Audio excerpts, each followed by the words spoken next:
Isang makabatang araw sa inyo! Kayo ba ay may edad na mas mababa sa 18 taon?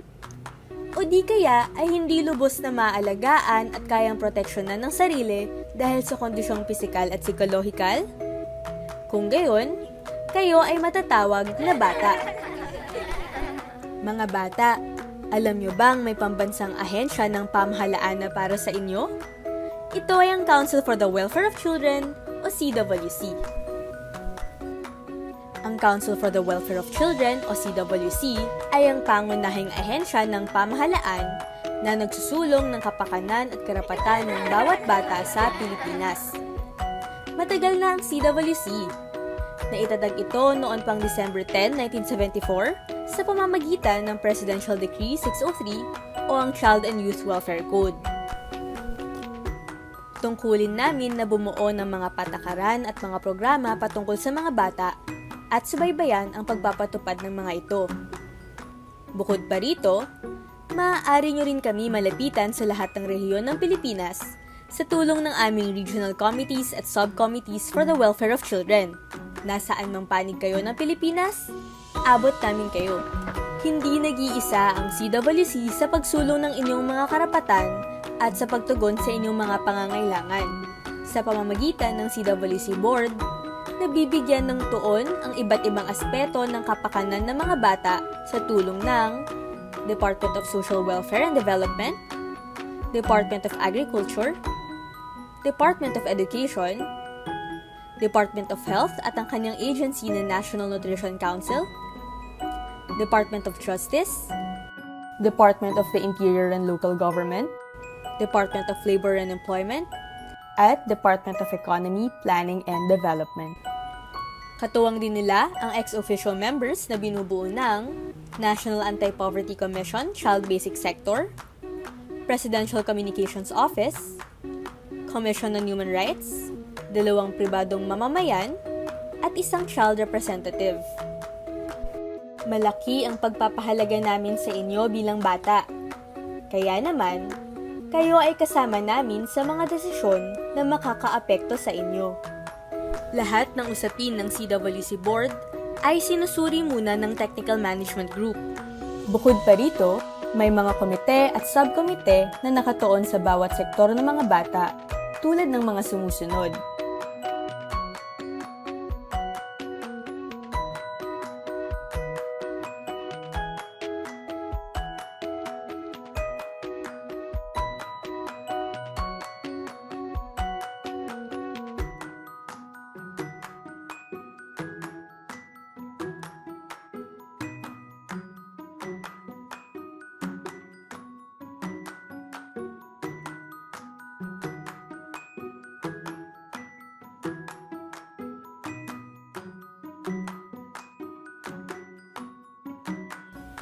Ang CWC, katuwang ang iba't ibang organisasyon at mga komite, ay nagsasagawa ng mga plano at programa para isulong ang karapatan ng mga bata. Kabilang sa mga plans and frameworks na ito ay ang National Plan of Action for Children, Child Friendly Philippines, A Caring and Protective Society for, by, and with the children, Philippine Plan of Action to End Violence Against Children, Legislative and Research Agenda for Children, Subaybay Bata Monitoring System, at Monitoring, Reporting, and Response System on Grave Child Rights Violations and Situations of Armed Conflict. Kasama naman sa mga programs ang Girl Child Week, National Children's Month, Presidential Award for Child-Friendly Municipalities and Cities o PAC-FMC, Seal of Child-Friendly Local Governance, at Philippine National Children's Conference. Hep hep hep! Alerto rin ang CWC sa mga sumbong o ulat tungkol sa mga bata, oras-oras. Narito ang CWC Makabata Helpline 1383 na iniinstitusyonalisa sa bisa ng Executive Order 79 Series of 2024 na nagtatag ng mahalin at kalingain ating mga bata o ang Makabata Program. Ang helpline na ito ay handang tumugon sa mga tawag o mensahe kaugnay ng pang-aabuso, eksploitasyon, diskriminasyon, pagpapabaya, at iba pang anyo ng karahasan laban sa mga bata. But wait, there's more! Ang CWC ay hindi lamang tumatanggap ng mga ulat, kundi nagbibigay din ng mga impormasyon at balita tungkol sa mga bata at kanilang mga karapatan sa pamamagitan ng Makabata Teleradyo. Mga bata, ang boses nyo ay mahalaga. May nais ba kayong iparating sa amin? Ipadala ang inyong mga mensahe sa mga sumusunod.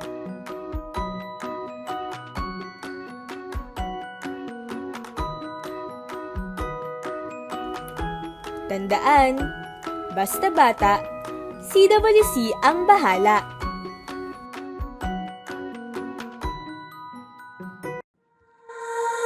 Makabata Teleradyo. Basta bata, kami yung bahala.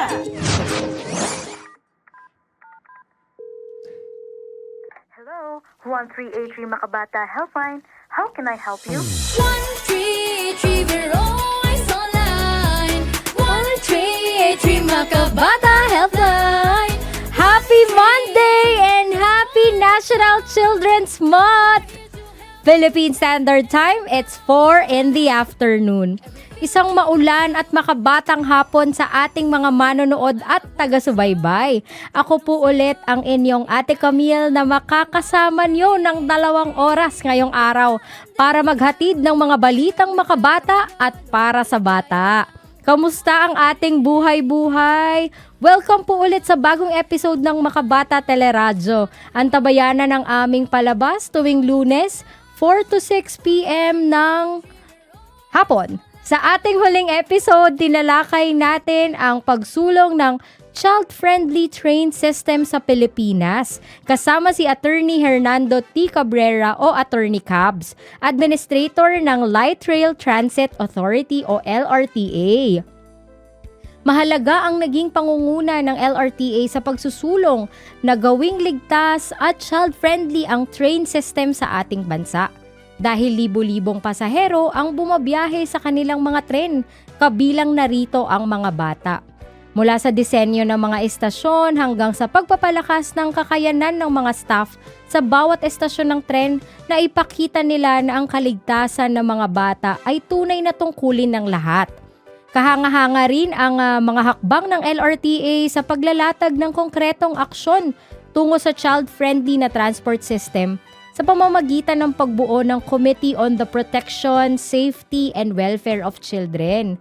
Itinampok din natin ang mahalagang karanasan ng mga bata at kanilang mga magulang bilang mga pasahero. Mula sa kanilang mga kwento, natukoy natin kung saan pa maaaring mas mapabuti ang serbisyo. Sapagkat kapag ligtas at komportable ang mga bata sa biyahe, mas nagiging maayos, maaasahan at pinagkakatiwalaan ang ating pampublikong transportasyon. Ayan, bago tayo dumako sa division updates, gusto ko lang po na ipabatid na naway kayo po ay nasa safe na lugar ngayong nasa kabila tayo ng epekto ng bagyo dito sa Pilipinas.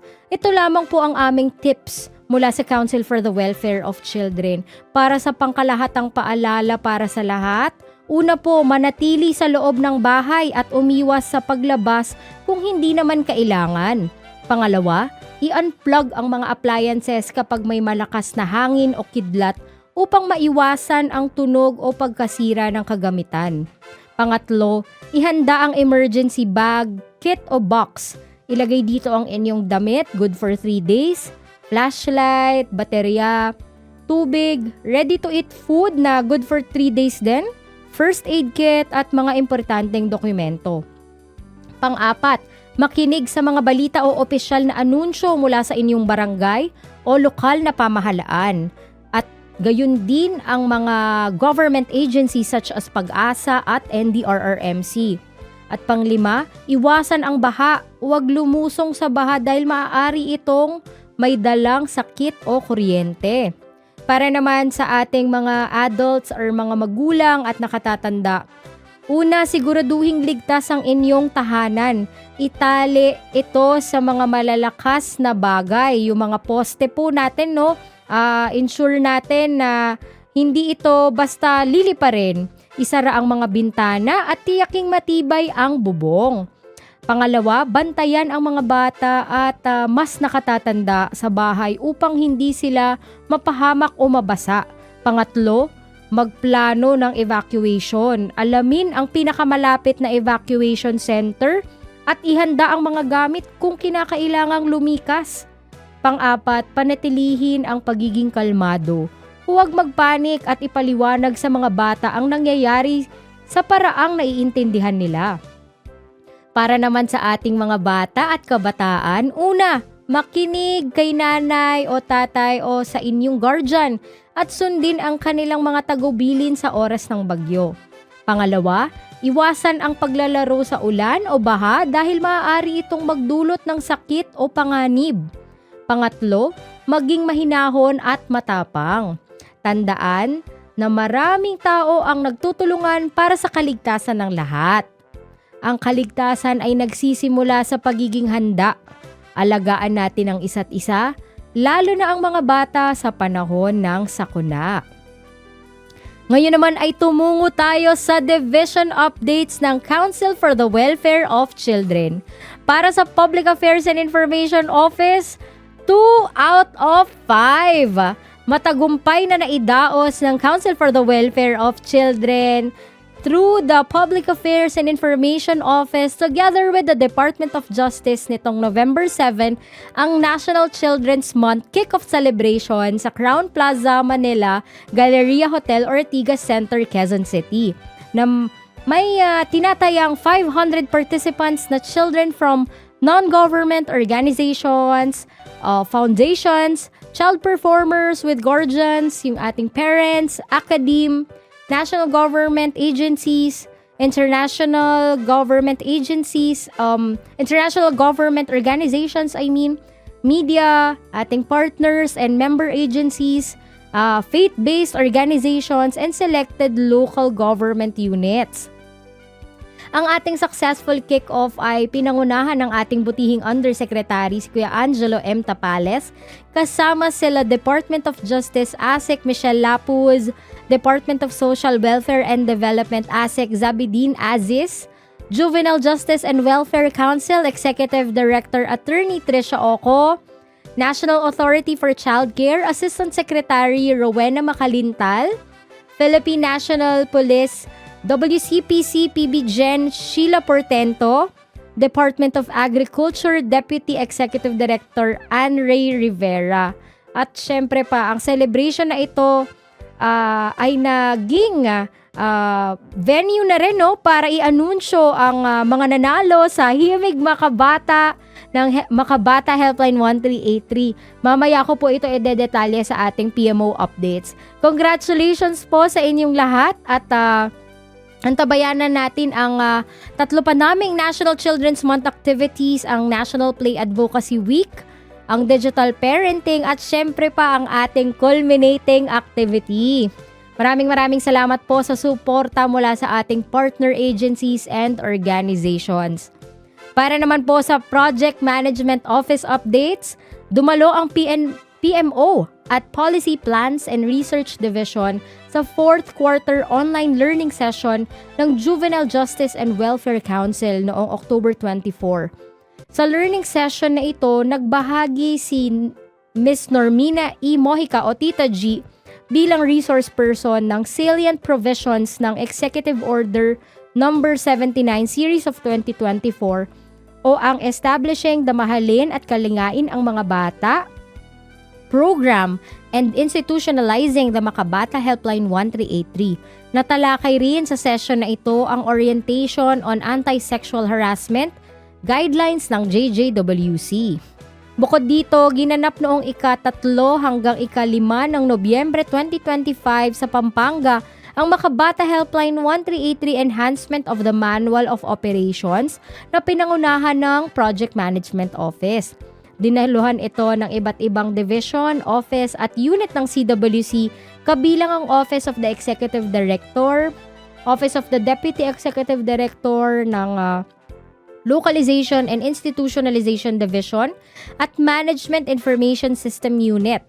Katuwang din ang iba't ibang partner agencies ng CWC tulad ng PNP, Women and Children Protection Center o WCPC, ang JJWC, ang DOJ, NCC o SAEC, CSAM, ang DOT, ang Department of Tourism at Department of Labor and Employment. Dumalo rin sa workshop ang mga consultant na sina Raymond Bazo at Abigail de la Cruz bilang mga tagapagbigay gabay.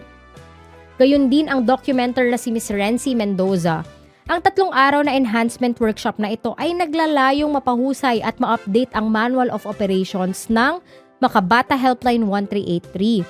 At alinsunod sa mga pagbabago sa mga polisiya at mandato ng pamahalaan, particular na sa bisa ng Executive Order No. 79 Series of 2024 na nag-aata sa pagpapalakas ng mga mekanismo para sa proteksyon at pagtataguyod ng karapatan ng mga bata. Ayan, ito na ang pinakahintay natin. Panghuli, dumalo ang mga kinatawan ng PMO noong November 7 nga sa ating NCM kick-off sa Crown Plaza.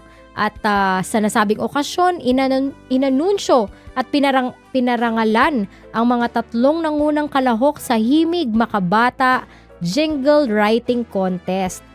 Para lang po sa kaalaman ng lahat, layunin ng patimpalak na ito na isulong ang mga karapatan at kapakanan ng mga bata sa pamamagitan ng musika at ipakita ang husay, pagkamalikhain at malasakit ng mga Pilipinong kompositor at kabataan sa pagsusulong ng advokasya para sa proteksyon ng mga bata.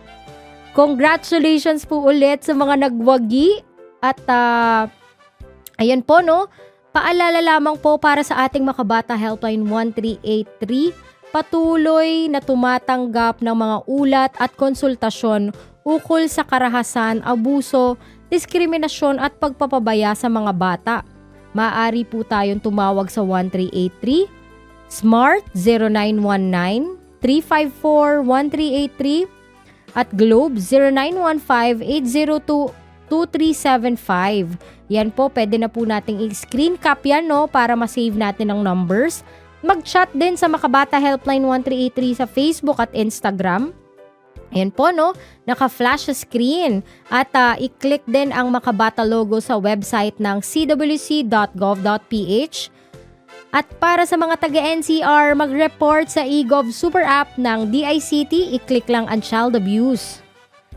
Patuloy po nating pangalagaan at protektahan ang ating mga bata sa lahat ng panahon at pagkakataon.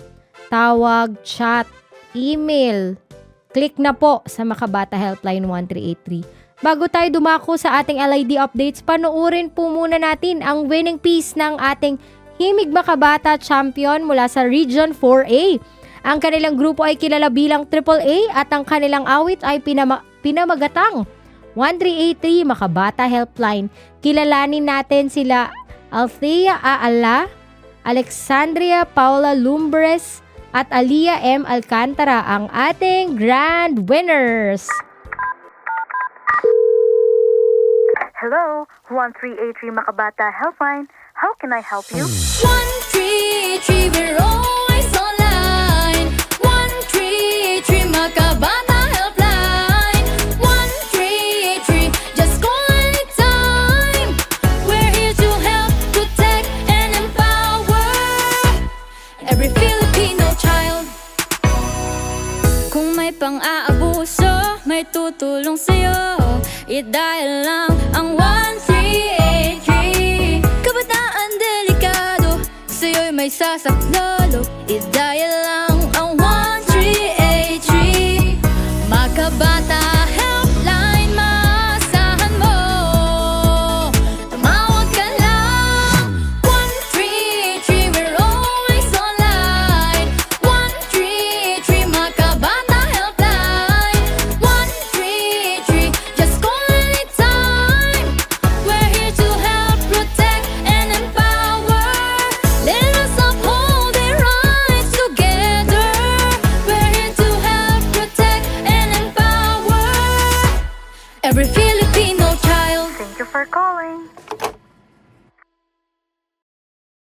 Congratulations ulit! Ngayon naman ay tumungo na tayo sa updates mula sa Localization and Institutionalization Division na nililid ni Chief Kuya Elino. Ayan.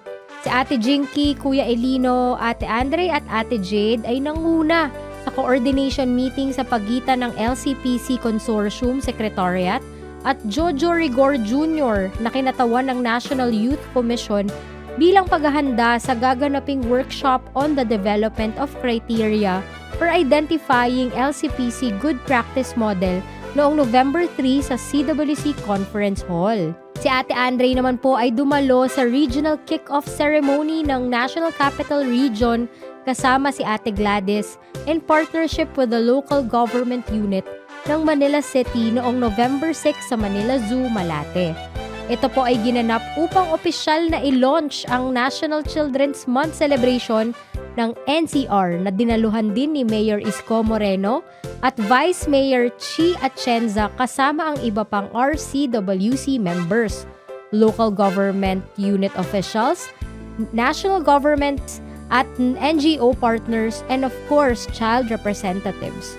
Sina Ate Julie, Ate Jinky at Ate Flor naman po ay nagsilbing resource speakers sa ginanap na development of the Child Safeguarding and Protection Policy o CSPP ng Batangas City noong November 4 to 6. Ito ay pinangunahan ng City Council for the Protection of Children o CCPC ng Batangas City. Matagumpay na nakapag-draft ang city ng kanilang CSPP sa loob ng 3 araw. Si Ate Andre ay nagsilbing resource person on ensuring meaningful engagement of children sa ginanap na seminar and workshop on strengthening BCPC and orientation on Barangay Children's Association, facilitated by the LGU of Quezon City noong November 7 sa Cocoon and Hive Hotels, Quezon City. Ito ay bahagi rin ng NCM celebration kung saan ang mga participants ay nabigyan ng kaalaman upang masiguro na ang child participation ay parte ng proseso sa decision making. Talagang back-to-back ang ating activities sa National Children's Month. Si Ate Erica naman ay nagbigay ng technical assistance sa PCPC ng Bataan during their first ever Child Representatives Consortium consultation and election noong November 7 sa Bataan Tourism Pavilion, Balanga City. Bilang highlight din po, pinangunahan ng CWC trained facilitators and advocates na sila Ate Cristal Guol at Kuya Giro Cepeda ang activity na ito. Tagumpay pong nakapag-elect ng male, female at child with disability child representatives ang PCPC ng Bataan.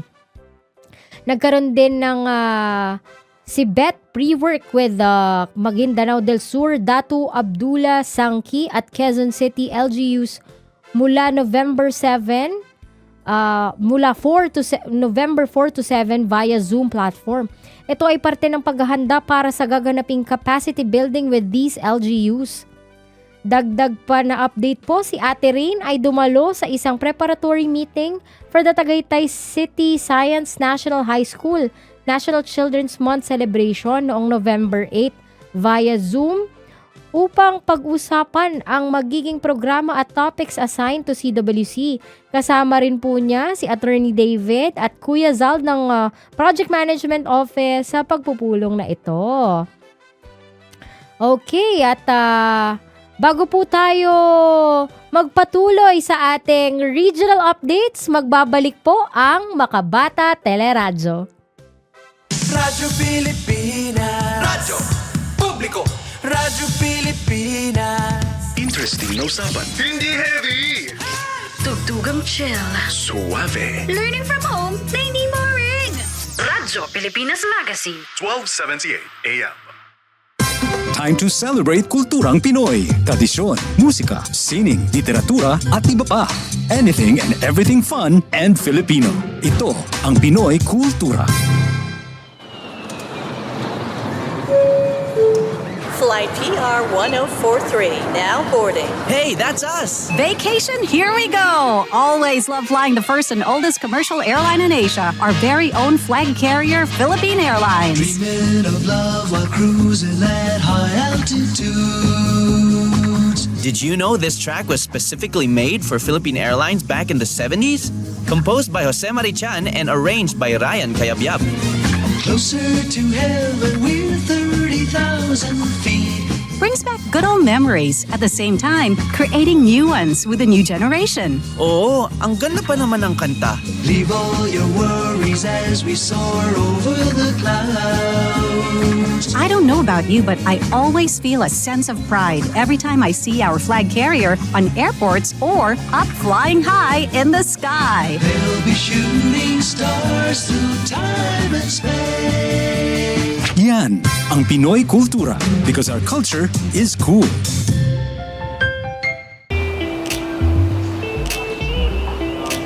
Ma'am, pa-receive po. Ay, thank you.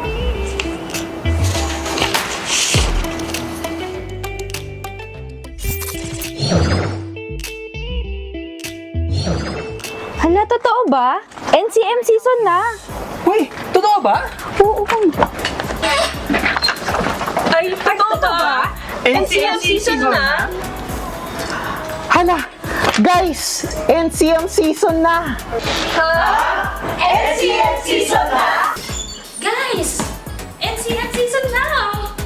Ha? NCM season na? Ha? NCM season na? NCM season na? Wala! NCM season na? ED, NCM season na! Tama ka dyan, NCM season na. Kaya iniimbitahan namin kayong sumama sa pagsalubong sa ating National Children's Month. Basta bata, kami ang bahala dahil sa bagong Pilipinas, bawat bata ay mahalaga.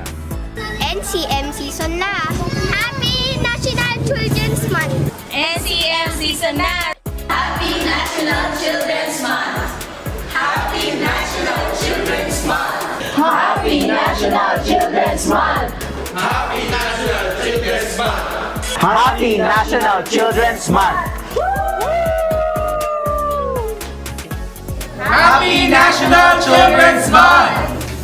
NCM season na! Ready na ba kayo?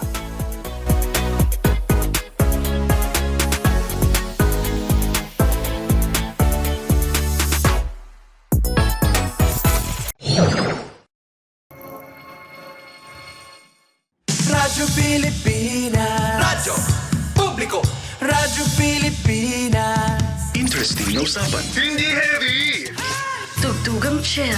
Suave. Learning from home na hindi boring. Radyo Pilipinas Magazine. 1278 AM. Makabata Teleradyo.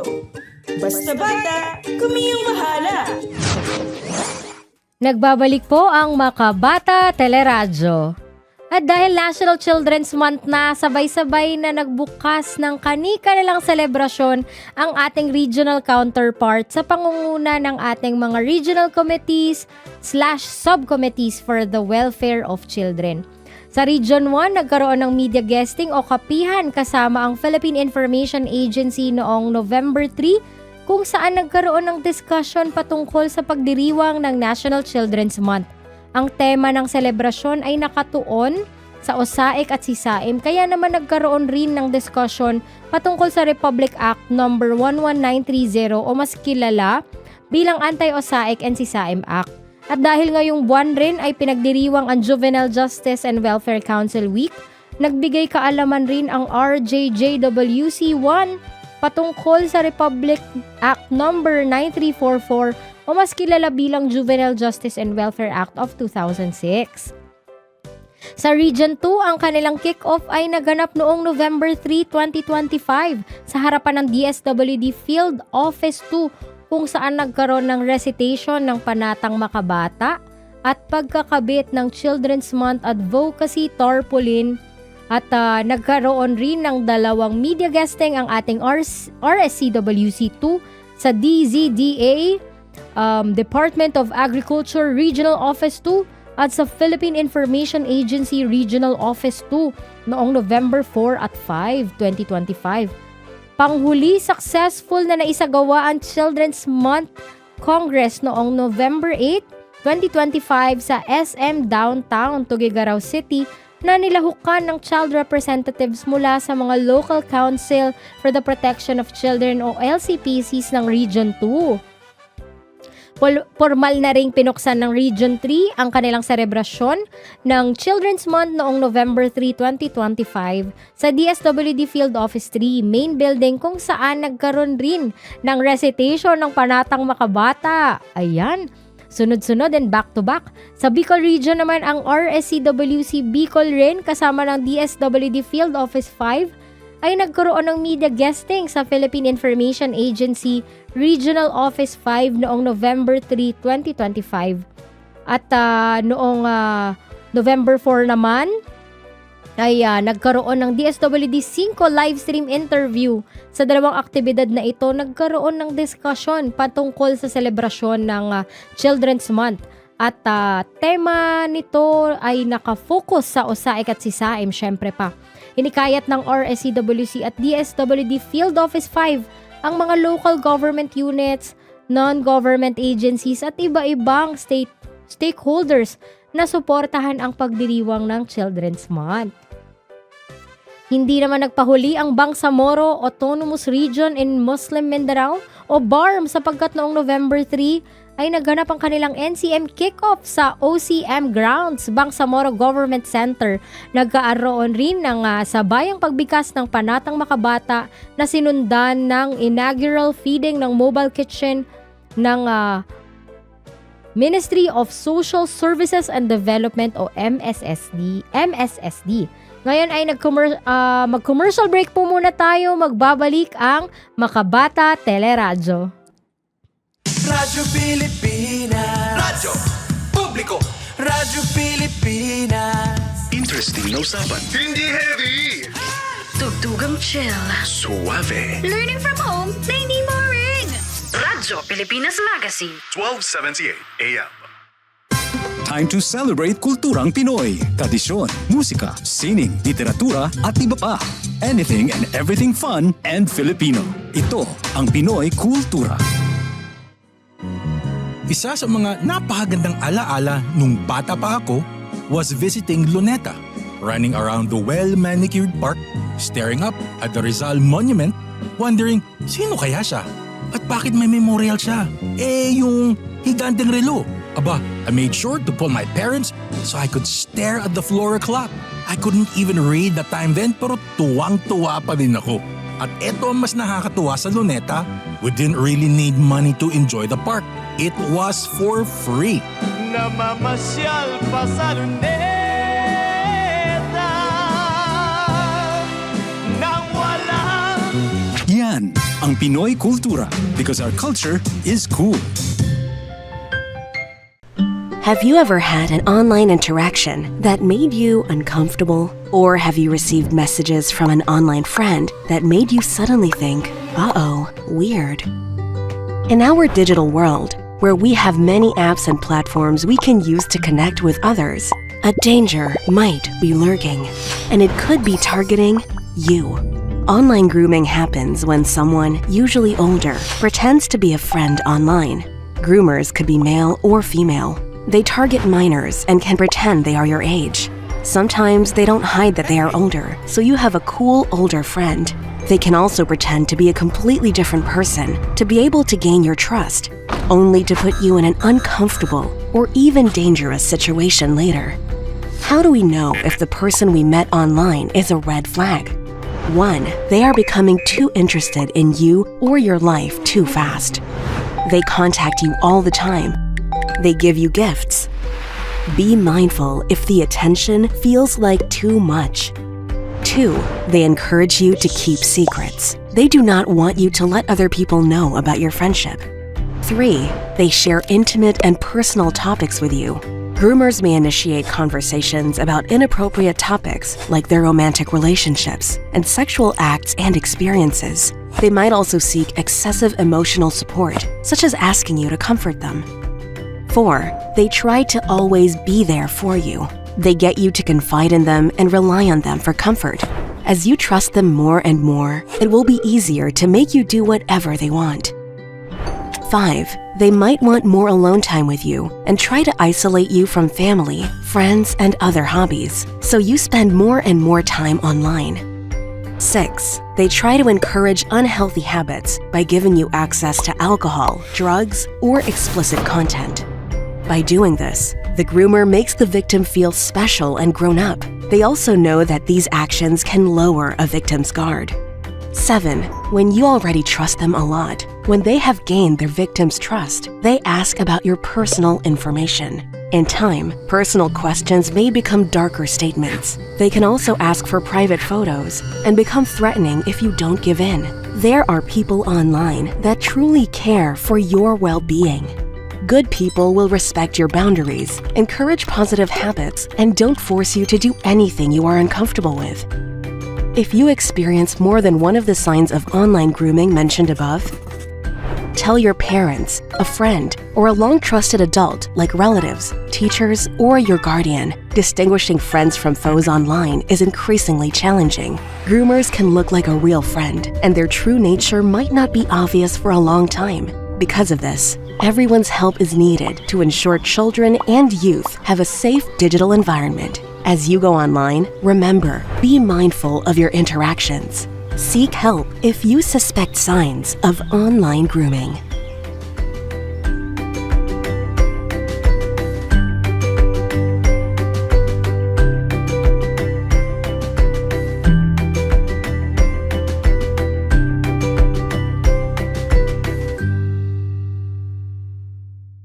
This is Maya. She likes scrolling on Instagram and posting photos. One day, Maya received a message on Instagram from an unknown account. Someone put Maya's face on a naked picture of someone else. Now they're demanding money from Maya and threatening to share the fake picture if she doesn't pay. The messages continued on and on. This is Mike. Hello. He posts vlogs on TikTok to express himself. Mike is very happy that his videos have many views, comments, and likes. One girl in particular is always the first to like and comment. They start messaging each other. Mike became interested in his chatmate because they have the same likes and dislikes, problems, and worries. His TikTok friends started sending him explicit images of her, saying that she trusts him with the images, and he should send some of his own. After a time, things started going bad. Kisses started demanding money. Mike sent the money, but continued to receive demanding messages. What Maya and Mike experienced is called sextortion. Sextortion is a form of online blackmail using nude or sexual images. Sextortionists use sexual images sent over by their victims to pressure them for more photos, videos, or money. Sextortionists also use their victims' images to make them do things they do not want to do, like recruit others. Common sextortion tactics: the use of photo editing software or AI. Sextortionists can obtain a photo of their victims from social media and use editing software or AI to manipulate the images into inappropriate or compromising content for extortion purposes. Catfishing: they pretend to be someone else and create a fake personality to gain the victim's trust. Blackmail via sexual exploitation, or they can directly communicate with their target, appearing friendly, then slowly steering the interactions towards sexual topics and activity. Do you have a favorite mobile app or game? Sextortion can happen on any platform with messaging.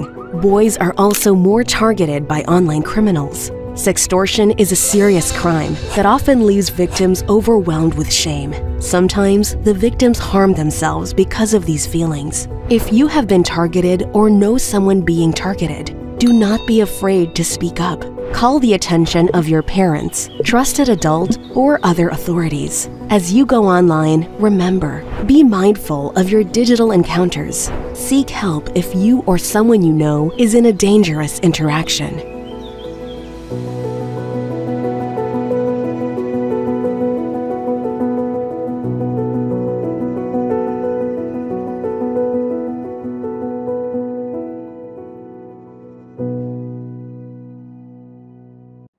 Radyo Pilipinas. Radyo Publiko.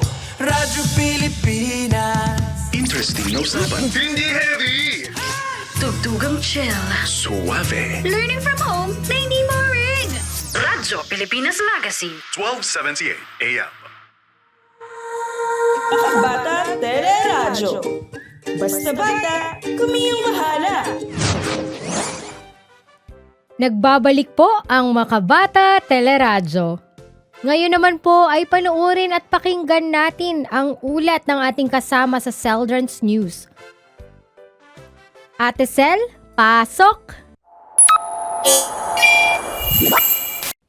Bagyong Tino, nag-iwan ng matinding pinsala, pagkilos ni Juan nagbabanta sa mga pamilya at bata. Matinding pinsala ang iniwan ng Bagyong Tino matapos itong maglandfall ng 8 beses bago tuluyang lumabas ng Philippine Area of Responsibility nitong madaling araw ng November 6. Pinakamalubha ang sitwasyon sa Cebu, kabilang ang mga lungsod ng Danao, Mandaue, Talisay at Cebu City, pati na rin ang mga bayan ng Liloan, Compostela at Consolacion. Apektado rin ang ilang bahagi ng Negros, Panay at Palawan. Ayon sa Pag-asa, sobra ang naging pagbuhos ng ulan sa maraming lugar na karaniwang nangyayari lamang isang beses sa loob ng 20 taon o may 5% tsansa na mangyari sa bawat taon. Habang unti-unting bumabangon ang mga apektadong lugar, ang Typhoon Uwan naman ay pumasok na rin sa Philippine Area of Responsibility nitong November 7 at kasalukuyang binabaybay ang Hilagang Luzon. Ito ang ika-21 bagyo ngayong taon at pangalawa para sa buwan ng Nobyembre. Marami pa rin ang nasa mga evacuation centers habang patuloy ang mga lokal na pamahalaan sa pagtugon sa pinsala ng pagbaha at pagguho ng lupa ng nakaraang bagyo. Sa ilalim ng Republic Act No. 10821 o ang Children's Emergency Relief and Protection Act, tungkulin ng pamahalaan na protektahan ang karapatan ng mga bata bago, habang at matapos ang sakuna. Dapat may ligtas na espasyo sa evacuation centers, access sa pagkain, tubig, at psychosocial first aid. Paalala ng Council for the Welfare of Children o CWC para sa mga pamilya at bata, makinig sa abiso ng mga otoridad at manatiling alerto. Ihanda ang go bag na may pagkain, tubig, flashlight, gamot at mga dokumento. Iwasan ang paglusong sa baha at siguraduhing ligtas at malinis ang inuming tubig. Alalayan ang mga bata at kausapin sila tungkol sa nangyari upang mabawasan ang kanilang pangamba. Sa gitna ng magkakasunod na bagyo, nananatiling panawagan ng CWC ang mas ligtas at handang komunidad para sa bawat bata. Para sa isang makabatang Pilipinas, ako po si Ate Sel at ito ang Children's News. Salamat Ate Sel sa iyong update. Ngayon naman ay panoorin natin ang eksklusibong panayam kasama ang mga bata dito lamang sa Kidsclusive. Kidsclusive, pasok! Kidsclusive! Magandang araw, Kidsclusives! Welcome sa panibagong episode ng Kidsclusive! Ako si Ate Jules. At ako naman si Kuya Paul. Meron lang tayong ilang special na participants. Maaari niyo po bang ipakilala ang inyong sarili? Ayan po, isang makabatang pagbati po sa lahat. Ako po si Kuya Andre from RCWC NCR, isa po sa mga child representatives. Ayan, ako po si Kuya Charles, no, makabatang araw po. Child representative din po ng RCWC NCR. Isang makabatang araw din po sa inyong lahat. Ako po si Kuya Ember at mula rin po sa RCWC NCR. Makabatang araw po sa inyong lahat. Ako po si Ate Ann or Ann from RCWC NCR po. Nandito nga tayo sa kick-off celebration ng National Children's Month at ito ang nagmamarka na formal na sinisimulan ang National Children's Month, although nagsimula talaga siya November 1. Pero ngayon November 7 natin ginanap ang kick-off. And marami nga tayong inihain sa programa ngayon. And sa mga naging host nga natin si Kuya Andre at si Ate Ann, I'm sure pagod na rin sila kasi katatapos lang nila mag-host. Pero bago namin kayo pauwiin, tanungin muna namin kayo, nag-enjoy ba kayo dun sa mga program, dun sa mga pinalabas kanina, and ano yung nagustuhan yung part doon? Okay, since hawak ko naman yung mic, Siyempre po, na-enjoy ko po yung ating National Kick-Off Celebration po for the National Children's Month. Hindi lang bilang host po, pero siguro as a participant, lalo na po sa socialization party po after na lahat ng mga performances, lahat kami mga kabataan na nandito ngayon ay pwede po makipag-socialize, makipag-bonding, making friends, tas nagsumayaw-sayaw din po kami. At yung favorite performance ko rin po, kahit na lahat po sila ay favorite ko rin kasi tunay nga na pinapakita yung talento ng ating mga kabataan ngayong NCM. Favorite ko po siguro yung Voice of the Free Foundation po. Sila po ay isang all-girls shelter po kung saan pinakita po nila or nag-perform po sila ng mga kantang sila mismo yung nag-compose. So, naalala ko po yung title ng dalawang kanta. It is Here and Just a Girl. So, doon po pinakita nila ang kanilang mga experiences sa shelter or kanilang mga pangarap sa buhay. Yung isa po gusto maging teacher, journalist, or simple lang po na makapagtapos ng pag-aaral po. So, yun po yung naging favorite kong performance and overall, syempre po, enjoy na enjoy din po ako. Ayan nga Ate Ann, tama ka naman. Napaka-diverse nung nakita nating performances. Merong mga maliliit na bata, meron din tayong mga nakitang Boy Scouts, and from iba't ibang foundation. Kasama na din yung children with disabilities and nakita natin yung kanilang talento at talagang napahanga naman talaga tayo. Kaya kung kayo naman ang tatanungin, sino yung gusto nyong makita next year for the kick-off celebration? Kung kunwari, mag-invite tayo, sinong gusto nyong imbitahin?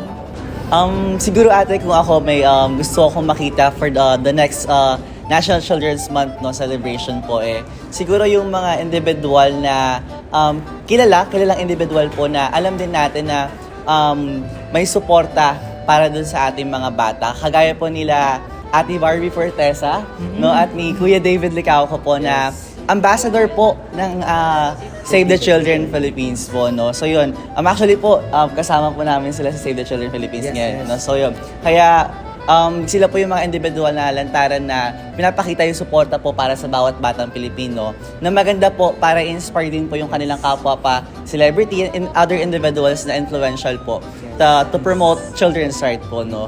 So in case of an event po. Yan din naman ang gusto natin sa CWC para mas makilala pa ang ating ahensya na mas marami sanang mga kilalang personalidad ang mag-express ng kanilang support and hopefully sana next year makapag-invite pa tayo ng mga personalities such as si Ate Barbie and Kuya David.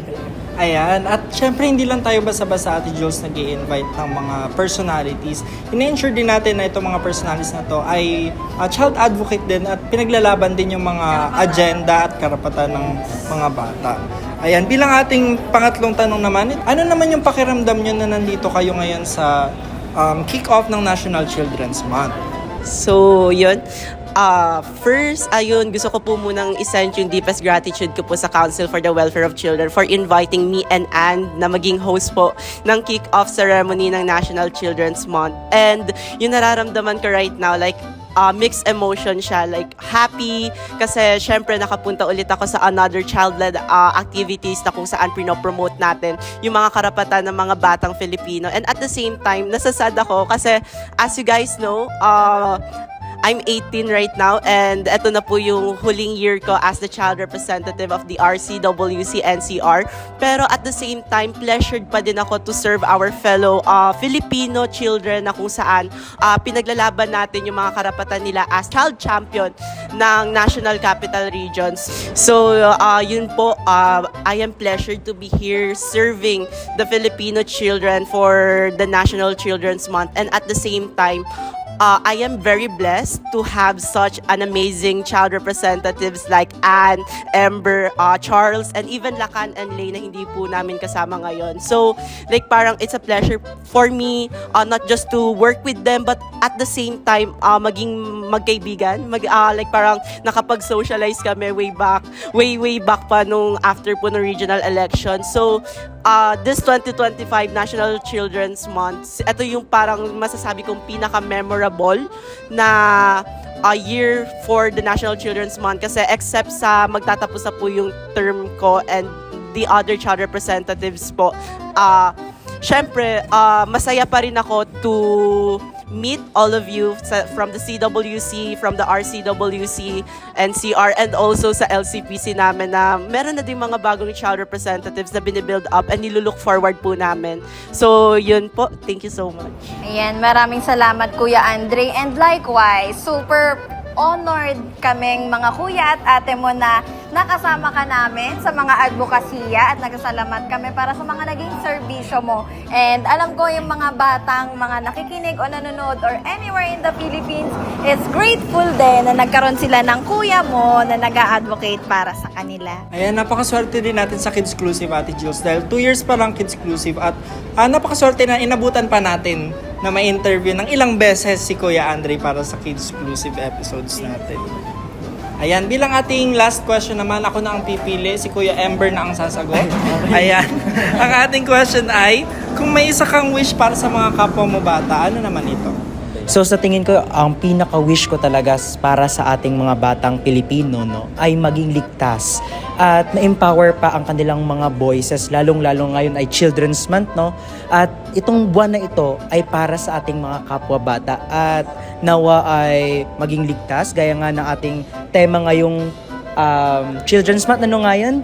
Pasaek, sisaem, wakasan, kaligtasan at karapatan ng bata ipaglaban. So, ayun naman po ang ating wish sa ating mga kapwa kabataan at mga bata rather na maging ligtas at patuloy na mag-advokasya o gamitin ang boses upang ipaglaban ang karapatan ng ating mga kapwa bata. Yun lamang po. Ayan, maraming salamat at thank you for representing the children. For sure na proud yung mga bata na kayo yung napili nilang child representative na i-represent sila dito sa lahat ng ginagawa ng CWC at sa lahat ng mga consultation na ginagawa na kasama kayo. Maraming salamat muli sa inyo at dahil dyan nagtatapos ang Kids-Clusive! Happy National Children's Month! Kids-Clusive! Salamat Kids-Clusive team! Antabay lamang po kayo, magbabalik ang Makabata Teleradyo.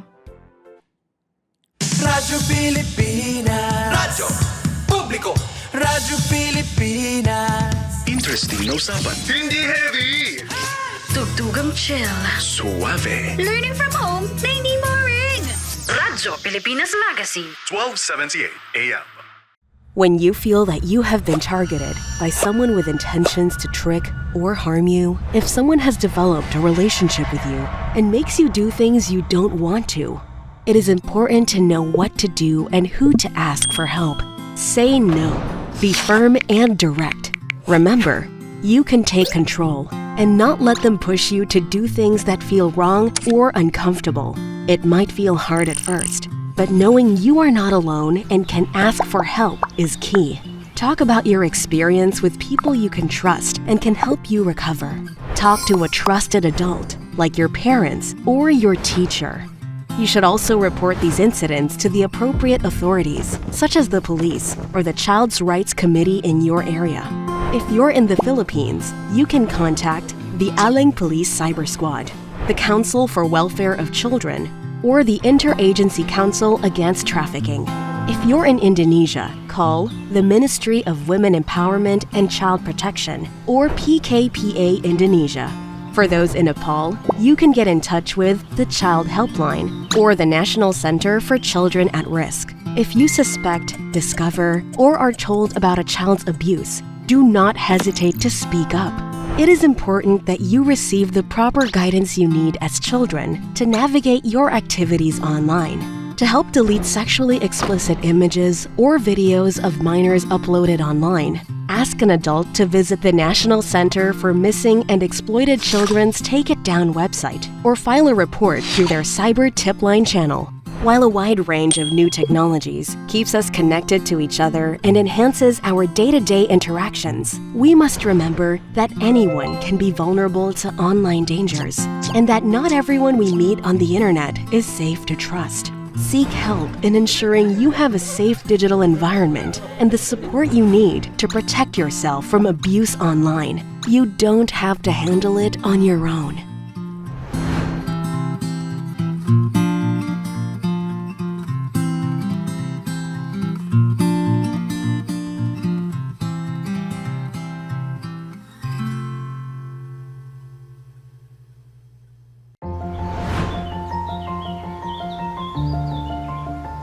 Children around the world want and need to use the internet and digital services, regardless of their age, race, citizenship, beliefs, or circumstances. They deserve a fair environment that prioritizes their safety. The internet is a great place to learn and have fun. But just like in the real world, there are also bad things that can happen online.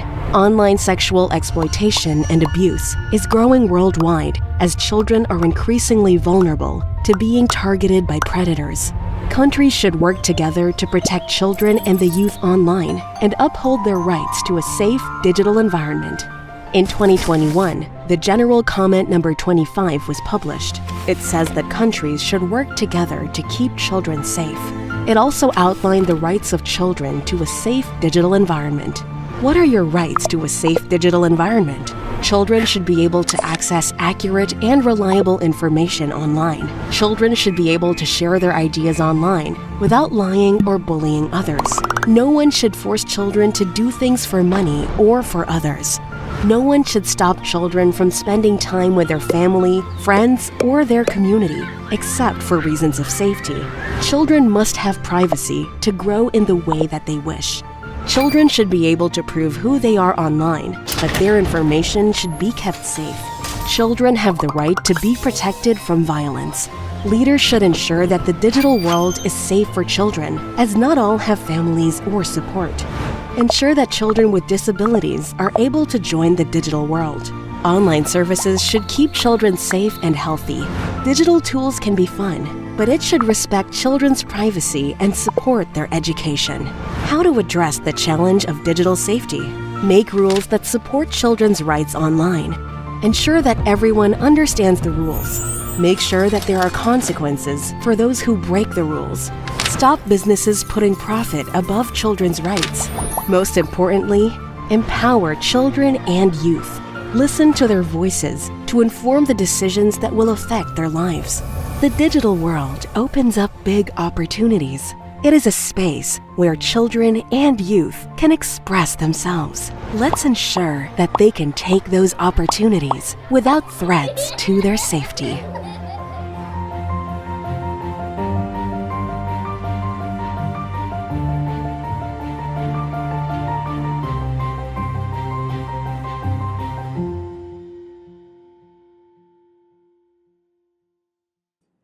Nagbabalik ang Makabata Teleradyo.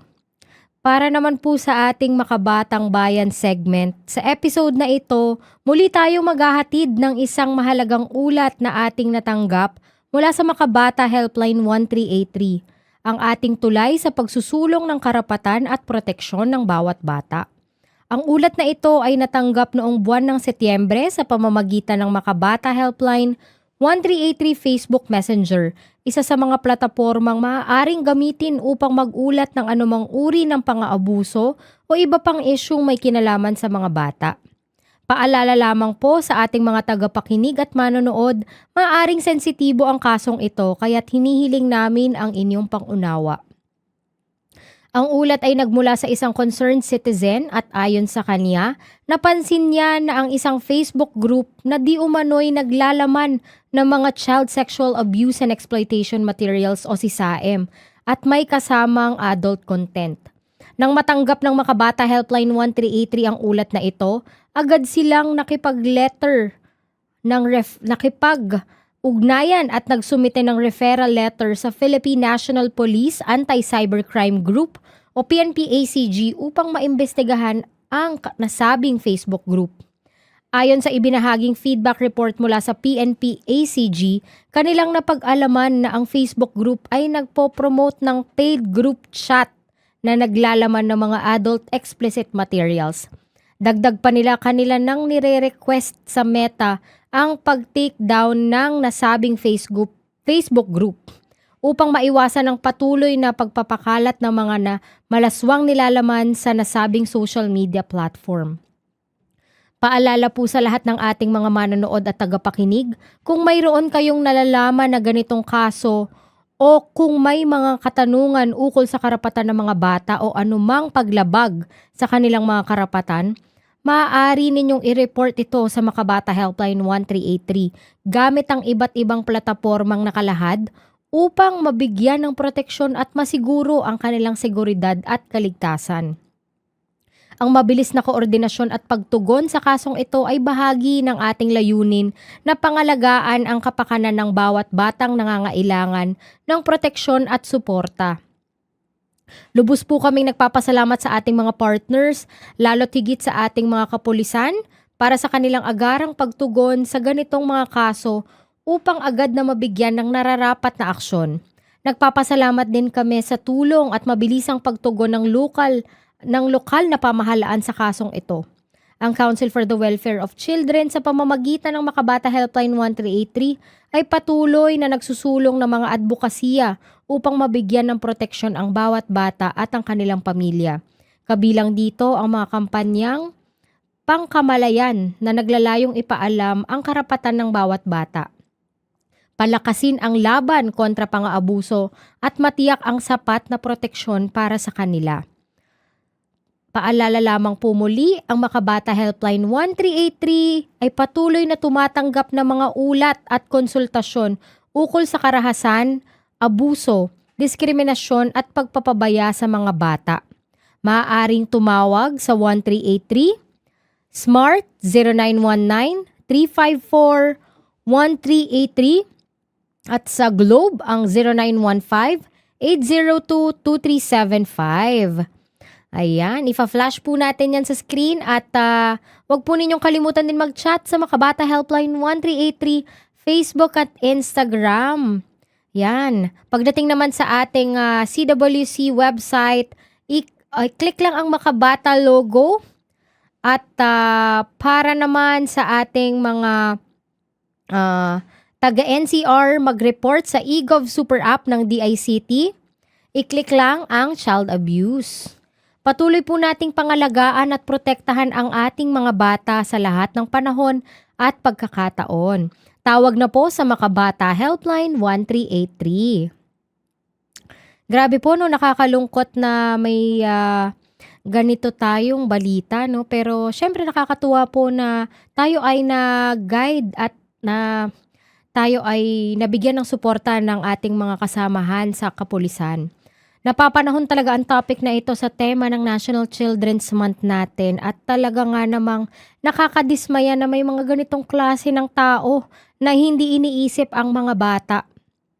This year's theme, OSAEC Sisaem Wakasan, Kaligtasan at Karapatan Ipaglaban, calls us to unite and take decisive action to end the online sexual abuse and exploitation of children or OSAEC and the child sexual abuse and exploitation of materials or SISAEM. Ito ay panawagan para ipaglaban at protektahan ang karapatan ng bawat batang Pilipino, lalo na sa konteksto ng digital world. Over the years, the Philippines has made significant progress in enacting child protection laws and building safer communities for children. This includes Republic Act No. 11930 or the Anti-OSAEC and Anti-SISAEM Act, a key piece of legislation that is hailed as one of the strongest and strictest in the world. Through the collective efforts of government agencies, ang ating NGOs, and child rights advocates, we have strengthened systems that safeguard children's welfare. Ngunit sa kabila ng mga tagumpay po natin, no, nananatili pa rin ang hamon. The alarming rise of online sexual exploitation cases paints a troubling picture. From 426,000 cyber tipline reports from the National Center for Missing and Exploited Children in 2019, this surged to 2.7 million cases in 2023. While this number has gone down to 1.7 million tipline reports for 2024, let us not forget what these numbers represent. Children who are innocent, silenced, and often betrayed by those they trust. Yung OSAEC at SISAEM po, no, ay hindi lamang mga statistics yan. Bagkus ito ay mga kwento ng pagkawasak ng pagkabata at pangarap. So, every click, every share, and every act of online abuse is a direct assault on a child's dignity and humanity. Kaya ngayong National Children's Month po, no, hindi lang to isang month ng celebration. Ito rin ay talagang pagbibigay ng awareness, laban sa ating tema ngayon, ang OSAEC-CSAEM. Pinagtitibay din natin ang ating panata at pagkakaisang wakasan ang lahat ng uri ng pang-aabuso at karahasan sa mga bata. The Council for the Welfare of Children, together with our partner agencies and duty bearers, continues to lead efforts to strengthen child protection systems, enhance coordination among institutions, and empower communities to report and respond effectively to OSAEC and CSAEM cases. So through the initiatives such as the Makabata Program and the Makabata Helpline 1383, we ensure that every child in need of protection has a place to call, a person to listen, and a system ready to respond. Kasabay nito, patuloy din nating itinataguyod ang CWC Legislative Agenda for Children or yung 20th Congress ng SILAC na kinabibilangan ng mga panukalang batas tulad ng ating Magna Carta of Children, which consolidates the principles of the UN Convention on the Rights of the Child, yung Positive and Non-Violent Discipline Bill to End Corporal Punishment, yung Philippine Commission on Children Bill to institutionalize a central body ensuring coordination of all child-related programs nationwide. So these measures are not just legal texts, they are lifelines that ensure protection of our children in both the physical and digital worlds. So in the fast-changing digital era, we recognize that technology has become both a tool and a threat. Habang nagbibigay ito ng access sa edukasyon at impormasyon, nagiging daan din ito ng pang-aabuso kung hindi mapoprotektahan ng ating mga bata at kabataan. So CWC is working with government, private sectors, and international partners to strengthen digital literacy, parental awareness, and online safety mechanisms. We must teach our children to use technology wisely, to connect, to learn, and to thrive, but never to be exploited. So let us remember, ang kaligtasan ng bata ay hindi lamang tungkulin ng iilan. Ito ay pananagutan nating lahat. From parents and teachers to tech companies and policymakers, lahat tayo ay may papel na ginagampanan. So bago tayo mag-commercial break, talaga nga naman po, napakabigat, pero this is a great opportunity to provide information to all kung ano ba ang mga kaganapan pagdating sa OSAEC-CSAEM, at ito ay isang serious na matter talaga dito sa ating bansa.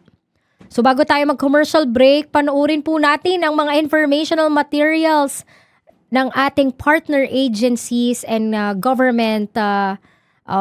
national government agencies na katuwang sa paglaban ng OSAEC-CSAEM.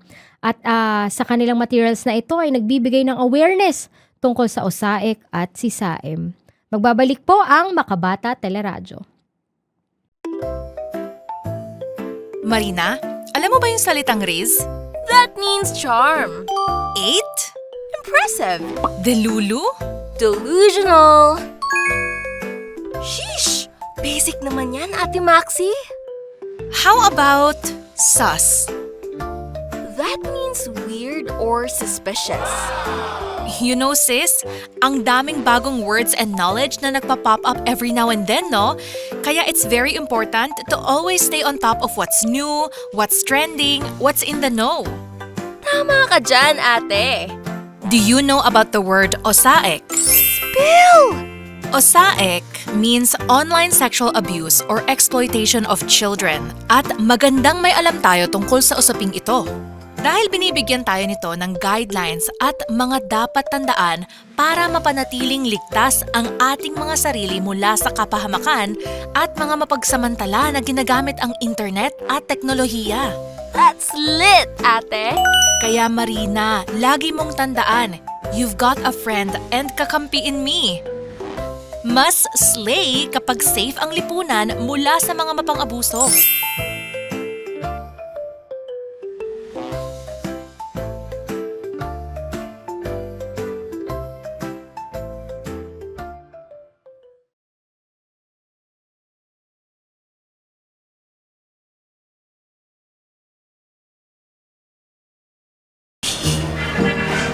Anak, saan ka magpapunta mo? Ganda naman. Hindi ba? Ganda ba? Nagpasabi ko sa'yo, magsuot mo palagi. Halika, ayusin natin yung buhok mo.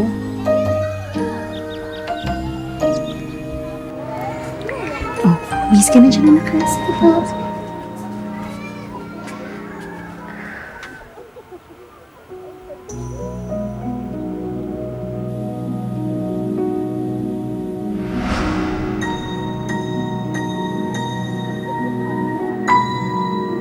Patingin nga. Dapat lagi kang nakangiti. Oh, parang artista lang. Yan. Tarak.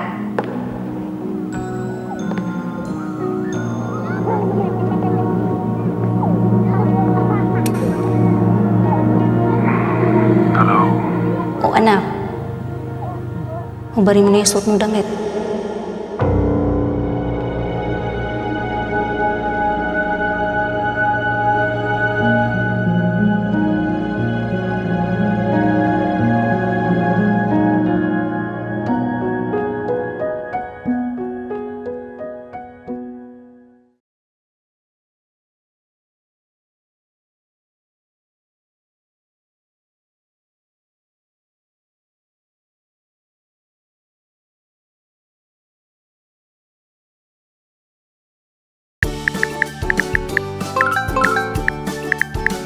Astig yan ah. Ako pala si Andy. Ikaw, ano name mo?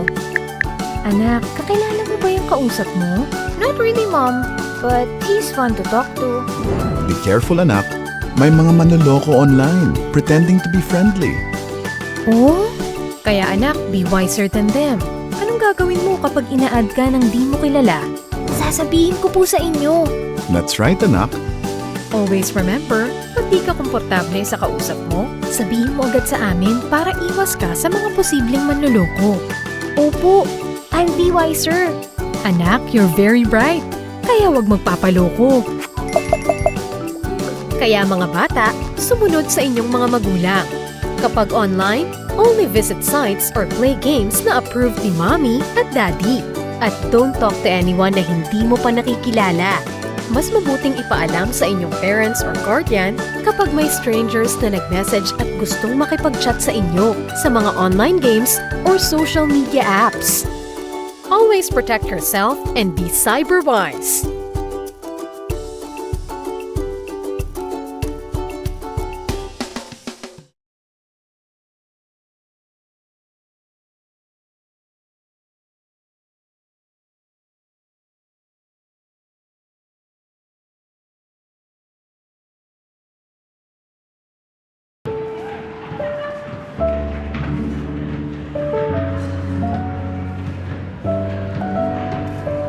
Tama na muna yung laro.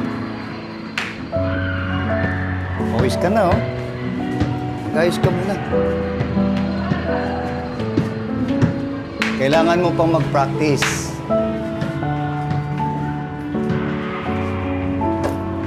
Naalala mo pa ba yung tinuro ko sa'yo? Salo! Yan, ganyan.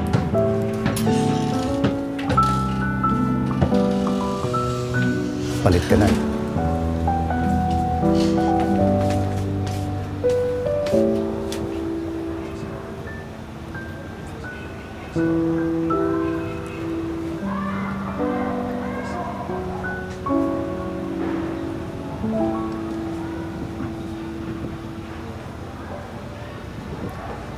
Tatandaan ba yung turo ko sa'yo?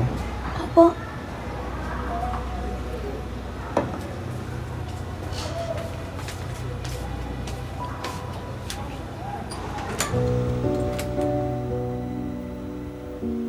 Sige, game na tayo. Akin yung bola.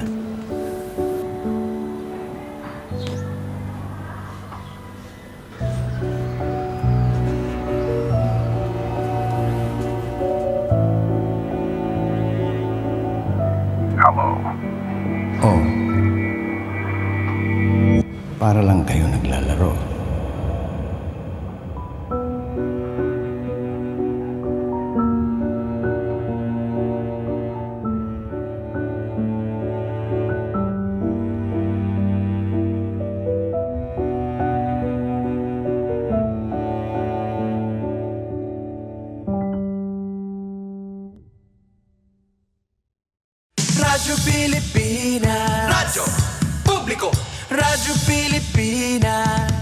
Interesting na usapan. Hindi heavy! Tugtugang chill. Suave. Learning from home na hindi boring. Radyo Pilipinas Magazine. 1278 AM. Time to celebrate kulturang Pinoy. Tradisyon, musika, sining, literatura at iba pa. Anything and everything fun and Filipino. Ito ang Pinoy Kultura. May nagwawala sa labas? No, that's actually something I haven't heard for the longest time. That's someone trying to run for home in Shatong. Shatong? Ano yan? It's a Filipino game na nilalaro namin noon when gadgets and laptops weren't a thing yet. It's quite fun. Di nga, paano siya nilalaro? Well, Shatong is a Filipino traditional game that makes use of two rattan sticks. One long and the other short. The longer stick serves as the bat, while the shorter one serves as the hit. Like baseball, it has two teams. So there's a pitcher since parang baseball siya? Walang pitcher though kasi the one who will hit is the one who serves. And the other team will be scattered around the makeshift field, which normally would just be the street outside the house or a basketball court. But just like baseball, may 3 marked bases that the hitter has to run through all the way to home base while shouting, Shatong! Yeah, shouting Shatong is a fun part and it's what you just heard earlier. Parang gusto ko itry ang Shatong na yan ah. Tara, sali tayo sa kanila. Shatong! Namimiss niyo ba ang traditional games ng Pinoy? Relive and play them again with your children so they can experience what you did back then. Bond as a family with our much-loved Pinoy games.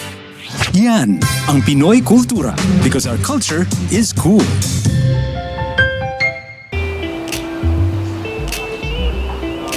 Ma'am, pa-receive po. Ay, thank you.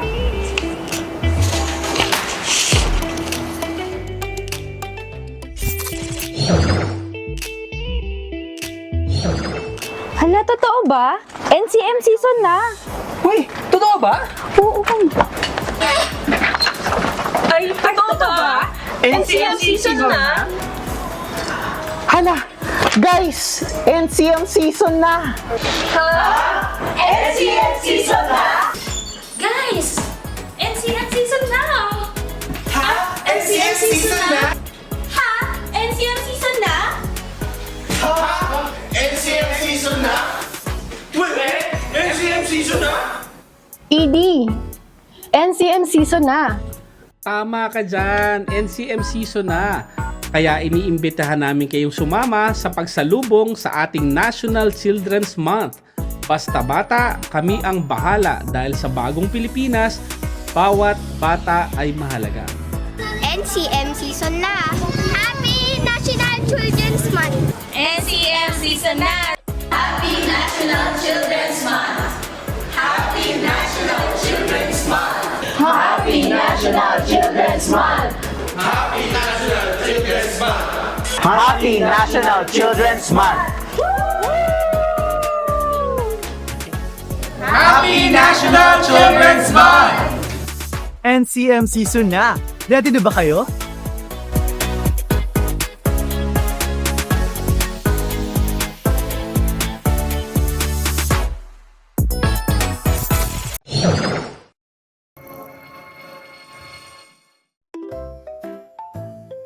Marina, alam mo ba yung salitang Riz?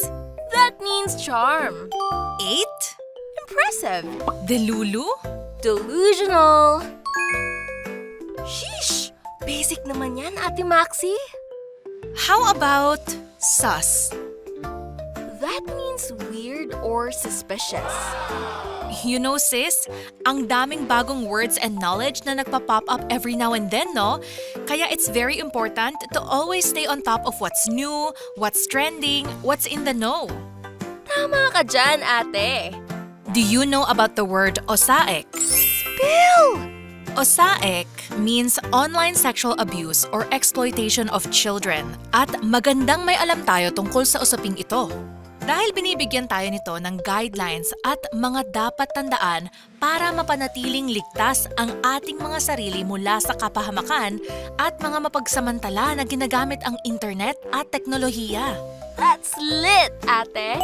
Kaya Marina, lagi mong tandaan, you've got a friend and kakampi in me. Mas slay kapag safe ang lipunan mula sa mga mapang-abuso.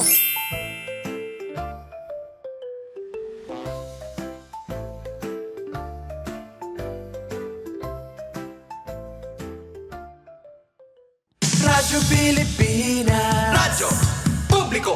Radyo Pilipinas. Interesting na usapan. Hindi heavy. Tugtugang chill. Suave. Learning from home na hindi boring. Radyo Pilipinas Magazine. 1278 AM. Bata Teleradyo. Basta bata, kami yung bahala. Nagbabalik po ang Makabata Teleradyo. Ngayon naman po atin nang makakapanayamang ating special guest na siyang Child Rights Program Manager ng isang organisasyon na may advokasiyang ipaglaban ang karapatan at kaligtasan ng mga bata. Let's all welcome Mr. James Hongkulada of Kinder Not Hilfe. Magandang hapon po, Kuya James. Maraming salamat po sa inyong oras para sa panayam na ito. Bago po ang lahat, bati po muna kayo sa ating mga taga-subaybay. Ayan, so magandang hapon, magkabatang hapon sa lahat ng mga tagapakinig at taga-subaybay ng Makabata Teleradyo. At of course, magandang hapon din sa iyo, Ate Cams. Hello po. Ayan, nung una po, nung una po namin kayong nakilala, Kuya James, ang una ko talagang nais tanungin ay kung paano nga ba binabanggit ang pangalan ng inyong organisasyon. Na syempre, kayo rin ay nag-enunciate para sa amin, no? It's Kinder Not Hilfe. Ayan. Pero syempre, higit pa dyan ang gusto naming malaman ngayong hapon. Kaya para sa unang tanong, Kuya James, maaari po ba ninyong ikwento sa amin at sa mga taga-subaybay kung ano ang Kinder Not Hilfe at ano ang inyong ginagawa? Ayan, sige. So, ang Kinder Not Hilfe ay isa sa mga international non-government organizations na kung saan ang mandato namin ay ang tumulong sa mga bata at nakafocus kami basically sa pag-promote at advocacy ng children's rights. At maraming mga programa na sinusuportahan kami at nakikipag-alyansa at nakikipagtrabaho kami sa mga non-government organizations na nasa lokal. May mga programa patungkol sa pag-i-establish ng mga child protection mechanism, ang pagbibigay ng capacity building para sa mga magulang, especially dun sa mga nanay, para din magbigyan ng empowerment, no? Kasi yung mga nanay, marami din mga cases tayo na na biktima ng domestic violence sa loob mismo ng pamamahay. At maliban din doon, meron din mga programa patungkol sa education. Doon din yung climate change adaptation, of course, at ang humanitarian response ay kasama din sa aming mga ginagawa. Ayan, maraming salamat Kuya James sa inyong description at kung sino nga ba ang Kinder Not Hilfe. Para naman sa ikalawang katanungan po, no, paano po isinasabuhay ng Kinder Not Hilfe ang kanilang layunin sa pagtataguyod ng karapatan ng mga bata sa mga komunidad na kanilang tinutulungan? Ayan, so nice question, no? Dahil paano namin isinasabuhay bilang organisasyon? Una sa lahat, gumagamit tayo ng mga technical processes para matulungan natin yung ating mga non-government organization para mas appropriate yung proseso na ginagawa kapag tungkol na sa usapin ng protection, kapag tungkol na sa pag-aadvokasya, para siyempre yung ating resources hindi naman ganun karami, para mas maximize natin yung ating mga resources. At isa din doon, pinapalakas din natin yung ating partnership sa mga local government at pati na rin sa mga national line agencies. Ito ay para tayo ay makapag-contribute dun sa mga programa mismo ng ating gobyerno. Mapalakas pa to, kaya sinusuportahan natin at nagko-contribute tayo doon. At isa din, ang pag-oorganisa. Sinusuportahan din natin ang pag-oorganisa ng mga kabataan ng mga grupo dahil tayo din ay naniniwala dun sa kanilang karapatan na sila ay makapagpahayag ng kanilang sariling opinyon, makapagpahayag ng kanilang mga saloobin at mga plano dahil tayo naniniwala din na ang mga bata ay mayroong capacity. Hindi lang sila beneficiary, hindi lang sila recipient, kundi sila mismo, no? Sila catalyst of change mismo sila. Tama. Kaya kailangan ng pagpapalakas. Kaya doon tayo din tumututok, no, na pinapalakas natin. At of course, sa mga magulang, napakamahalaga na yung amin ding resources ay naibibigay para sa pagpapataas ng kaalaman at kakayanan ng mga magulang para halimbawa sa positive parenting. Paano ba ang tamang pagdidisiplina sa mga bata? O kaya naman, paano ba yung economic side? Isa din yun, no? Kasi isa sa mga mga factor that affects the relationship and even how the family, even yung pamilya, paano yung pagpapalakas ng pamilya ay nasa economic din na sitwasyon.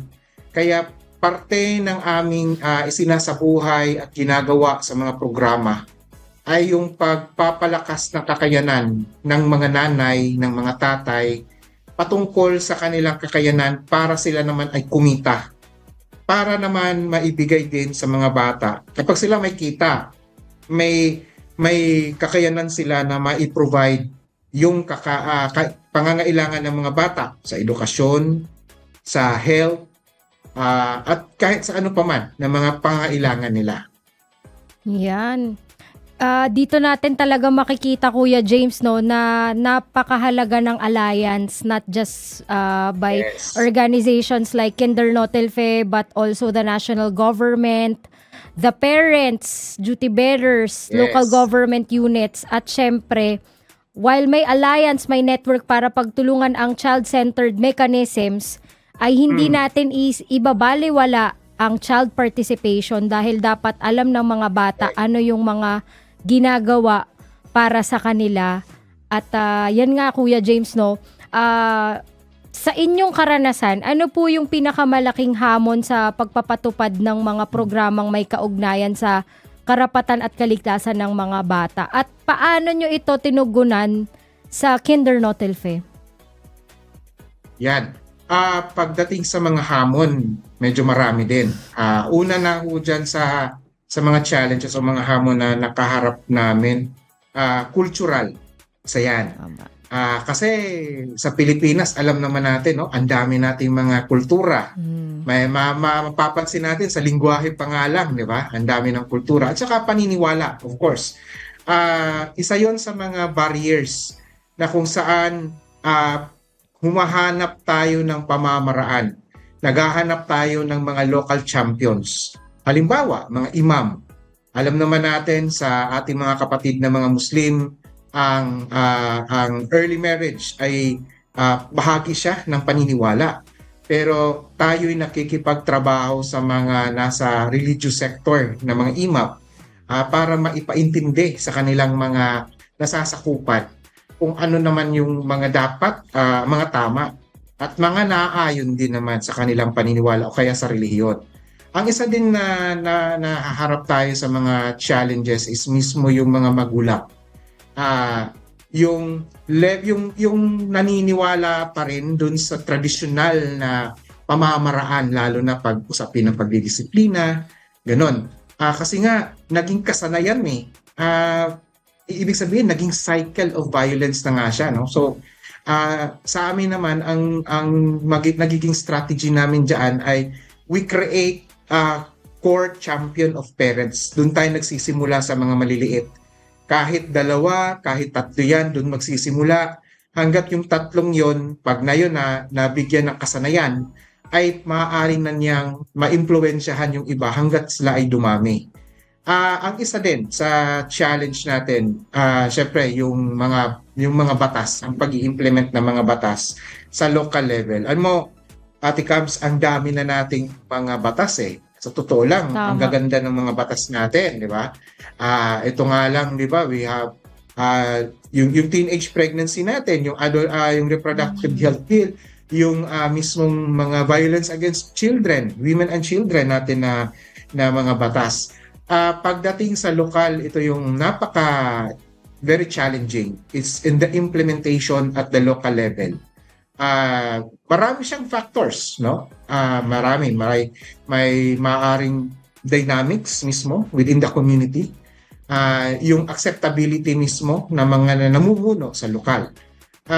Dahil dito, mas pinapaikting natin yung partnership. Doon tayo nagpapalakas sa partnership natin with the local government and the local agencies. Doon natin tumututok. How we do it, we engage them, not just as a participant of any activity, but we engage them, our local NGO partners. Ito, gusto ko ding bigyan ng pagpugay yung aming mga NGO partners. We have like around 17 NGO partners across the country.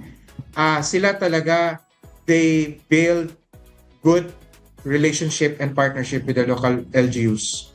At dahil doon, nakakapagbigay ng magandang influence. At yung pag-organize mismo ng mga kabataan, syempre isa din yun, no? Dahil hindi naman lahat ng mga bata na nagiging interesado sa mga advocacy. Syempre, iba dyan, passive lang. At pag ganitong usapin, parang meron na ring level of acceptance, lalo na pag usaping violence. So, tayo mas nagbibigay ng opportunity for children, for capacity building. Tapos, binibigyan din natin ng pagkakataon na ma-assure sila that there's a safe space for them to participate. At mga iba't ibang creative na pamamaraan para maingganyo yung pag-participate nila. And isang napakagandang practice ng mga grupo ng mga bata namin, they do some kind of a feedbacking at the community level. Nagkukonsultahan at nagfi-feedback. And that also encourages mga bata, mga ibang bata na sumali sa grupo. Lalo na kapag usapin, ang isang napaka very glaring, very encouraging to participate kapag usapin na ng teenage pregnancy, kapag usapin na ng adolescent sexual reproductive health. Nako, isa yan sa naging experience namin na nainganyo sila kasi mulat ang mata at kaisipan ng mga bata. Ano ang epekto nito sa kanila? At isa pa, kapag usapin ng USAIC, ito yung nagiging uso na nagkakaroon ng medyo malakas na participation siguro for the last 2 or 3 years, based sa observation ko lang. Kapag usapin na ng USAIC, nagkakaroon sila ng ganong interest. Maybe because they are digital natives. And this, and we maximize the issue na hindi naman romanticize, but we maximize the issue para mas mapalalim pa yung diskurso with them and for them to be able na hindi sila recipient sa ganitong kung ano man ang mga implementing programs or rules or policies ng government. But they should be part of the implementation. They should be, sila mismo, they should protect themselves. So hindi kaya ng government infrastructures natin, but even themselves, sila mismo ang dapat nakakaalam sa pag-protect ng sarili nila. At saka siguro dun sa National Children's Month, no, kaya siguro yan din yung tema natin, yung USAIC. Kasi based yan sa brainstorming session na ating conduct sa ating child participants. Nakikita talaga nila na recurring issue ang USAIC. Kaya napapanahon din talaga yan. Okay. Yes, I agree with that, no, na napapanahon at hindi lang siya isa itong issue na napaka-interesting dahil it grows hindi taon. In fact, after a week nagugulat ka lang, may bago ng AI, may bago na naman ganito. So, ibig sabihin yung protection issue nito hindi lang siya cycle, but it's building up. Hindi natin alam. In fact, ang hirap nga niyang i-forecast. Yes. Tsaka talagang itong issue ng USAIC, no, and yung AI generated, it's a whole different type of problem din na kailangan nating i-research pa further para ma-address din natin accordingly. Kuya James, ang ganda ng ating usapan, no? At talagang maraming salamat. Katuwang nyo ang Council for the Welfare of Children sa ating panawagan para sa espasyo ng pananagutan kung saan ang mga bata ay at ang mga matatanda ay makakasali sa pagsubaybay sa pag-usad ng mga pangako na para sa child-centered social accountability mechanisms. Ayan no, excited kami sa ating partnership, Kuya James. At syempre bago ka namin pakawalan, Kuya James, meron ka bang gustong batiin? Ayan. Sige. Babatiin ko lang din no, yung ating syempre, mga grupo ng mga kabataan na nasa iba't ibang probinsya ngayon. And I believe they are also watching this, itong segment na to. Also sa ating mga partner NGOs and also of course ng mga kasama ko sa Kinder No Tilfe Country Office. And of course sa aking mga anak at sa aking asawa na nasa Davao ngayon. Yan, magandang hapon sa inyo. And I also miss you so much. Maraming salamat, Kuya James. Tiyak na maraming natutunan ng ating viewers ngayong araw. At kayo po ay mag-iingat dahil maulan ang araw na ito at sana kayo ay nasa safe na lugar naman ngayon, no? At yun lamang po, maraming salamat ulit, Kuya James, at sa uulitin na maging guest namin kayo. At yun lamang po, paalam! Yan. At yan po, magbabalik po ang Makabata Teleradyo. Okay? Okay na? Okay. Ayan, thank you so much po, Kuya James. Ay. Sir James, ingat Sige, po thank kayo. you din. Yun lang po, sige po. Okay, sige. Ingat din. Ingat po Thank kayo. you so Bye-bye much. po. Bye-bye.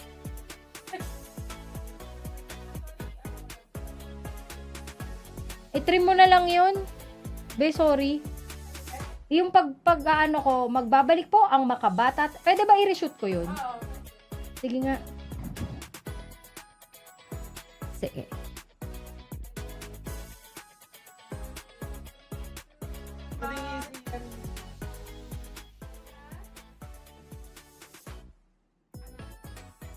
Hindi tayo magpi-PBBM Legacy. Old yan, script, sorry.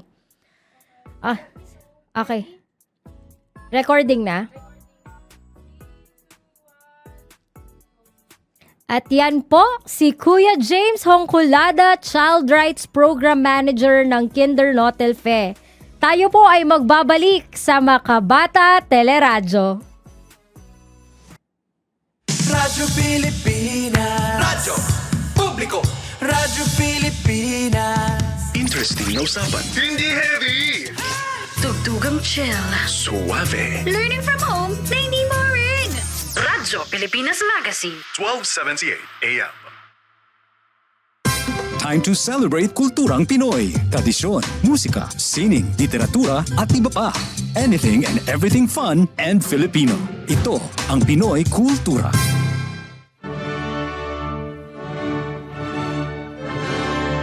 Ang sayaw ay mahalagang bahagi ng ating kultura. It is a universal form of self-expression, and no other dance expresses it better than ballet. Meet Alice Reyes, a Filipino dancer, choreographer, teacher, director, producer, and founder of Ballet Philippines. Alice took lessons in classical ballet at a very young age. She completed a Bachelor of Arts degree in History and Foreign Services and took postgraduate studies at Ateneo de Manila University. Alam niyo ba na noong February 1970, her dance company staged the first ever modern dance concert at the Cultural Center of the Philippines Main Theater? At noong June 2014, si Alice Reyes ay naparangalan ng highest award in the arts ng Order of National Artist of the Philippines. Yan ang Pinoy Kultura because our culture is cool. To know more about their life, work, and contributions, visit the National Commission for Culture and the Arts at ncca.gov.ph. Masaya mag-internet. Maraming laro, videos, at kaibigan. Marami ring pwedeng matutunan. Pero tandaan natin na hindi lahat ng nasa internet ay tama o totoo. Maaari kang makaranas ng pananamantala, pang-aabusong emosyonal, at online sexual abuse or exploitation of children. o OSAEC. Bukod dito, maaari ka ring makaranas ng pagpapabaya, diskriminasyon, child labor o pagtatrabaho ng delikado at bawal sa bata sa ating komunidad, paaralan at maging sa tahanan. Mahalagang malaman at maintindihan natin ang ating mga karapatan bilang mga bata. Bawat bata ay may karapatan na hindi dapat nilalabag at binabaliwala. Mahalagang malaman natin ang mga dapat gawin kapag nilabag ang ating mga karapatan. I-report o isumbong ang mga paglabag sa pamamagitan ng pagtawag sa Makabata Helpline 1383.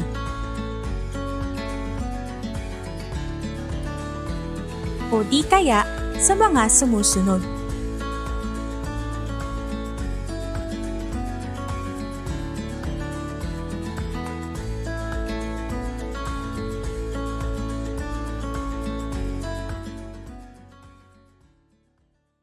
Radyo Pilipinas. Radyo Publiko. Radyo Pilipinas. Interesting na usapan. Hindi heavy. Tugtugang chill. Suave. Learning from home na hindi boring. Radyo Pilipinas Magazine. 1278 AM. Makabata Teleradyo. Basta bata, kumiyong bahala. Nagbabalik ang Makabata Teleradyo. Ang bilis naman ng episode na ito pero talaga nga naman marami din akong natutunan. At lalo pa sa ating guest kanina na si Kuya James. At maraming salamat po sa inyong pagstay sa ating 2 hours program ng Makabata Teleradyo program. Kami po ay lubos na nagpapasalamat sa inyong suporta at pagmamahal sa amin at sa bawat batang Pilipino. Susulitin ko na rin po ang panahon na ito para batiin ang aking mga kasamahan sa Public Affairs and Information Office. Talaga nga namang back to back ang ginagawa para sa preparations ng National Children's Month activities. At syempre, hindi lamang kami ang busy. Mga kasama rin namin sa iba't ibang division such as the Localization and Institutionalization Division. Sir Elaines, Kuya Elaines, maraming salamat sa suporta nyo sa amin sa National Children's Month. Syempre pa ang Administrative and Finance Division, ang talagang behind the scenes na sumusuporta sa amin administratively sa NCM. Ang Policy Plans and Research Division, ayan, sila rin ay busy para sa preparation sa NCM. PMO, Project Management Office, syempre pa, no, may activities din sila, not just promoting ang Makabata Helpline 1383 but also tumutulong sila para sa National Children's Month Awareness. Syempre din, makakalimutan ko ba ang aming mga beshies sa Monitoring and Evaluation Division. At meron pa ba ako nakalimutan? Ay, syempre hindi ko makakalimutan ang Office of the Executive Director. Nandyan sila Kuya Koy, Ate Grace, sila Attorney Brian, sila Fretch, sila Mel, si Gren. At syempre pa kay DED Cheche, thank you so much po DED sa support nyo rin sa amin administratively. We also would like to give a shout out sa aming mga regional counterparts. Tuwan-tuwa po ako sa mga news natin on NCM activities nationwide. Thank you so much po. At ayan, ano pa nga ba? Sino pa ba ang aking babati? Ay, syempre ang aking pamilya. Syempre ang aking kabiyak, si Jefferson Lizardo. Shout out sa iyo. At sa mama ko, si Marita Jacinto. At ang aking mga kamag-anak sa Aurora. Sana po kayo ay nasa safe naman na lugar kahit na talagang bunabagyo tayo ngayon ni Uwan. Okay? Magkita-kita po tayong muli sa susunod na episode ng Makabata Teleradyo dito lamang sa Radio Magazine 1278 kHz kung saan hatid namin ay mga datos, talakayan at impormasyong makabata para sa bata. Muli ako po si Ate Camille at thank you so much. Watch ED Jello on the go. Tandaan nyo po, basta bata, kami ang bahala.